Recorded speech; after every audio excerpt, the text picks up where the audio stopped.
اور آپ دیکھ لیں جب بھی طاقت آئی کسی انسان میں، کیونکہ خلق کے اعتبار سے شیطان انسان کی رگوں میں دوڑتا ہے، تو جب بھی اس کے پاس طاقت آتی ہے نا تو ظلم اس سے ہو ہی جاتا ہے،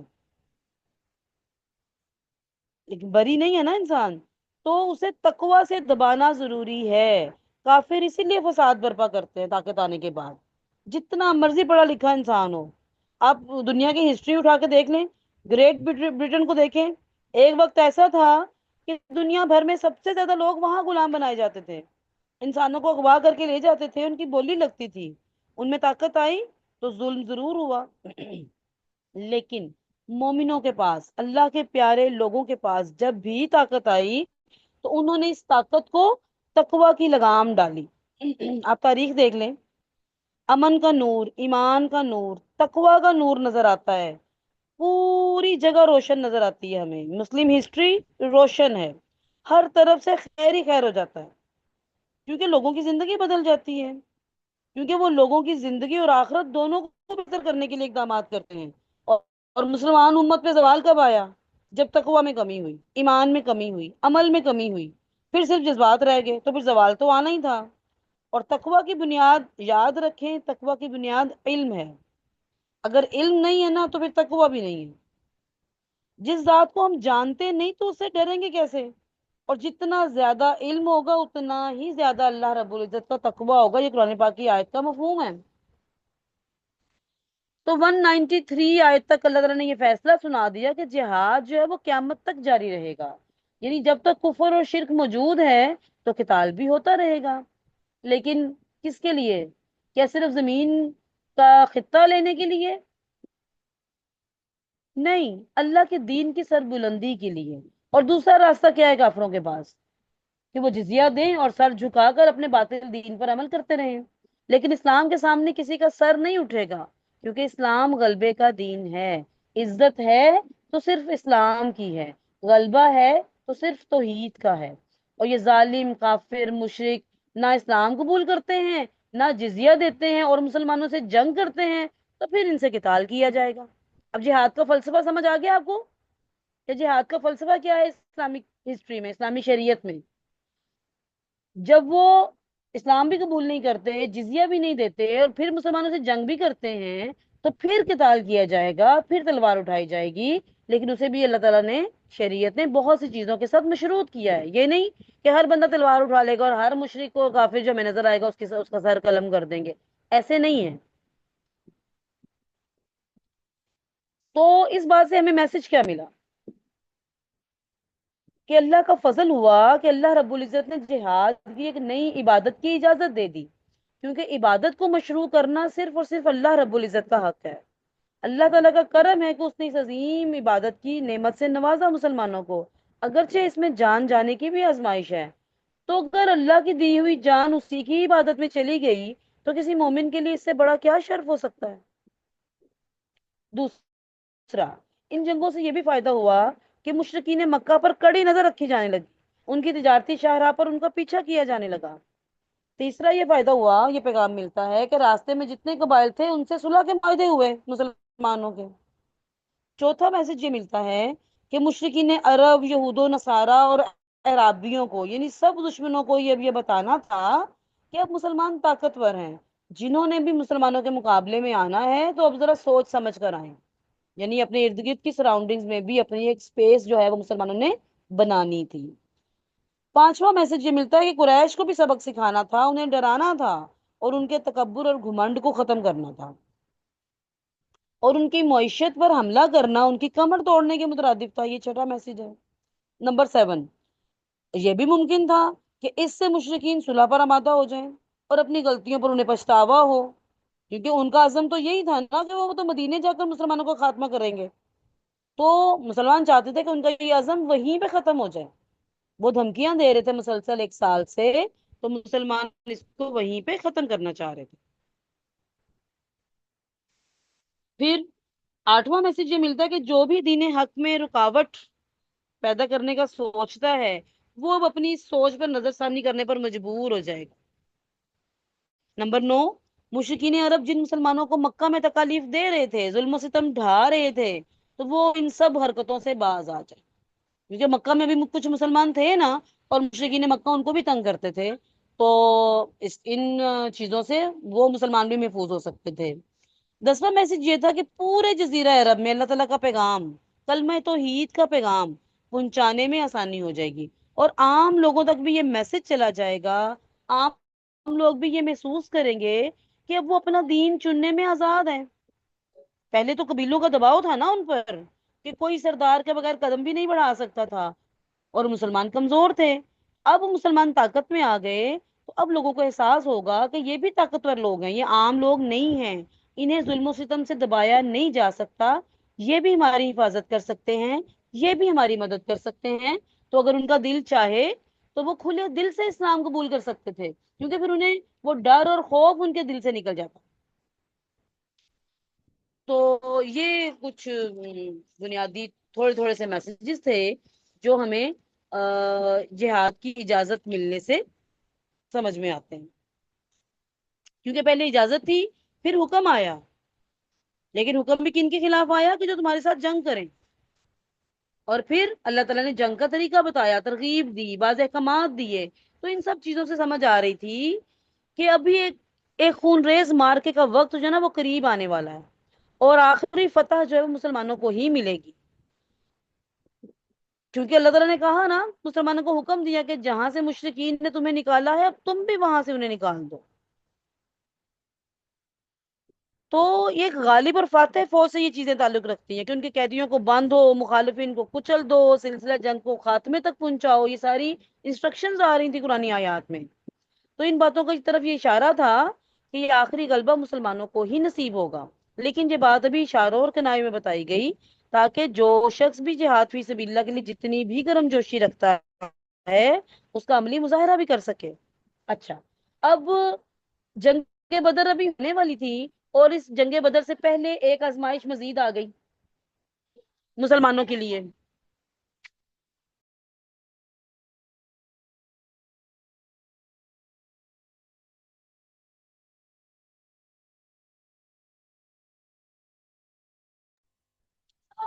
تو وہ پہلی آزمائش جو تھی، یہ جو اب جنگ بدر سے پہلے جو آزمائش آنے والی تھی وہ کیا تھی؟ وہ شعبان 2 ہجری میں ہے، ٹھیک ہے؟ اللہ تعالیٰ نے حکم دیا تحویل قبلہ کا، قبلہ اول کی تبدیلی ہو گئی۔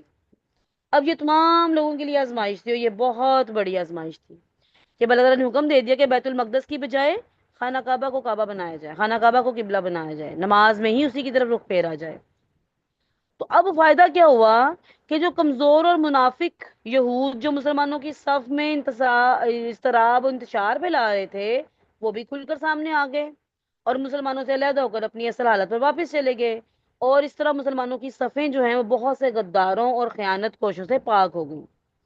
اور تحویل قبلہ میں ایک یہ لطیف اشارہ بھی تھا کہ اب ایک نیا دور شروع ہو رہا ہے جو اس قبلے پر مسلمانوں کے قبضے سے پہلے ختم نہیں ہوگا۔ کیونکہ یہ بڑی عجیب بات لگتی ہے نا کہ کسی قوم کا قبلہ اس کے دشمنوں کے قبضے میں ہو، اور اگر ہے تو پھر ضروری ہے کہ کسی نہ کسی نے اسے آزاد کرایا جائے۔ تو مسلمان ان چیزوں سے، ان اشاروں سے بڑے خوش بھی تھے اندر سے، اور ان کے دلوں میں جو جہاد فی سبیل اللہ کے جذبات جو ہیں وہ بہت بڑھ بھی گئے تھے۔ اچھا، اب یہ تحویل قبلہ میں مہاجرین کی کیا آزمائش تھی، انصار کی کیا آزمائش تھی، اور یہود کی کیا آزمائش تھی؟ اندازہ ہے کسی کو مہاجرین کی آزمائش کیا تھی؟ مہاجرین مکہ میں جب نماز پڑھتے تھے تو وہاں پر قبلتین کی طرف رخ ہو جاتا تھا، کیونکہ رسول اکرم صلی اللہ علیہ وسلم عموماً کس طرف رکن یمانی والی سائڈ پہ نماز پڑھا کرتے تھے، اور وہاں پہ بیت المقدس کی طرف بھی رخ ہو جاتا تھا، اور خانہ کعبہ کی طرف تو ہوتا ہی تھا۔ تو اب جب 13-14 سال مسلمانوں نے، مہاجرین نے وہاں اس طرف قبلہ خانہ کعبہ کی طرف نمازیں پڑھی تھیں، اب یہاں اگر 17 مہینے انہوں نے بیت المقدس کی طرف منہ کر کے نماز پڑھی تھی، تو مسلمانوں کے مہاجرین کے لیے بڑی آزمائش تھی کہ ان کی محبتیں، ان کی ساری دل کی چیزیں تو بیت المقدس خانہ کعبہ کے ساتھ تھیں، لیکن ان کی ٹریننگ 13 سال اتنی اچھی ٹریننگ ہوئی تھی کہ وہ اپنے دل کی خواہشوں کو نہیں دیکھتے تھے، وہ سچے مسلم تھے، وہ اللہ کے حکم کے آگے سر ڈالنا جانتے تھے، انہوں نے ایک بار بھی کوشچن نہیں کیا، ایک بار بھی نہیں کہا کہ ہم نے تو خانہ کعبہ کی طرف منہ کر کے نماز پڑھنی ہے، ہم تو وہیں سے پڑھتے آئے ہیں، اب ہم بیت المقدس کی طرف کیوں پڑھیں؟ اچھا، انصار کی آزمائش کیا تھی؟ تحویل، اور پھر تحویل قبلہ ہو گئی تو یہ مہاجرین بڑے خوش ہو گئے، دلوں کو تسلی ہو گئی کہ ہاں ہمیں واپس اپنا وہ پہلے والا قبلہ مل گیا۔ اچھا، انصار کی آزمائش کیا تھی؟ کہ یہ 16-17 مہینے تو وہ جو ہیں وہ بیت المقدس کی طرف رخ کر کے نماز پڑھے تو یہ بالکل نو مسلم تھے، ان کا ایمان ابھی چند مہینے پرانا تھا، اور اللہ یعنی حکم آ گیا تو انہوں نے بھی چوں چرا نہیں کی، فوراً فوراً رخ پھیر لیا اور ایک بھی سوال نہیں کیا۔ تو یہ ان کے بھی ایمان کی پختگی کا ٹیسٹ ہو گیا، کیونکہ اللہ تعالیٰ نے قرآن مجید میں بتایا سورہ بقرہ میں کہ یہ آپ یہ ایمان والوں کا ٹیسٹ تھا۔ اچھا، یہود کی آزمائش کیسے تھی؟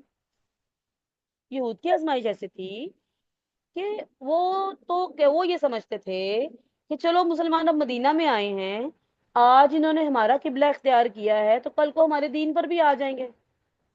اب جب 17 مہینوں کے بعد مسلمانوں کا قبلہ چینج ہو گیا تو یہ ان کے لیے وارننگ تھی کہ اب وہ قبلہ چینج ہو گیا تو مسلمان کبھی بھی تمہارے دین پر نہیں آئیں گے، انہی کا دین حق دین ہے، تمہیں اگر حق دین کی طرف آنا ہے تو تمہیں بدلنا پڑے گا۔ تو یہ بہت بڑی آزمائش تھی۔